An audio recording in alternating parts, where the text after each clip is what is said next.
ይህችን ሴት ብዙዎች ያወቋት ከሰሞኑ ነው።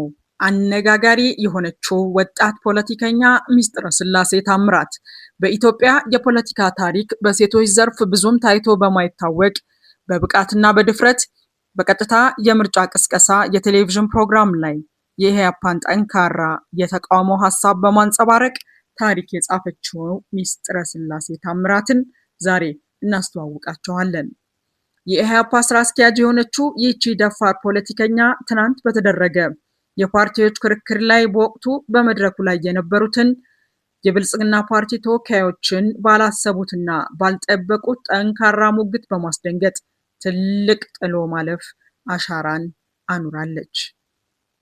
ይህ በቴሌቪዥን መስኮት ያሳየችው ቆራጥነትና የሐሳብ ልዕልና አሁን ደግሞ ይበልጥ ወደ ማህበራዊ ሚዲያው ተሸጋግሯል። ሚስጥረ ስላሴ በአሁኑ ሰዓት በቲክቶክ መድረክ ላይ ከፍተኛ ትኩረት እየሳበችና የብዙዎችን አድናቆት እየተቸራት ነው።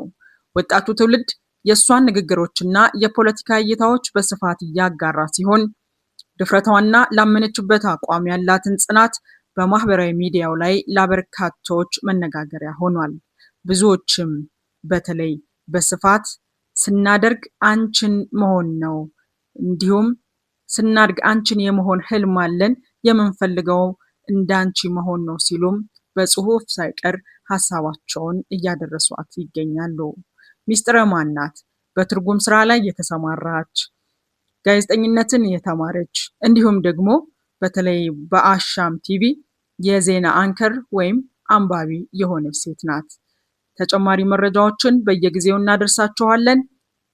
ብዙዎችም ከዚህ በኋላ በሚኖራት የምርጫ ክርክር ሁሉ ከሌሎች የፖለቲካ ፓርቲዎች ጋር በሚኖረው ክርክር የሷን ዳግም መማየት ብዙዎች ህልማቸው ሆኗል።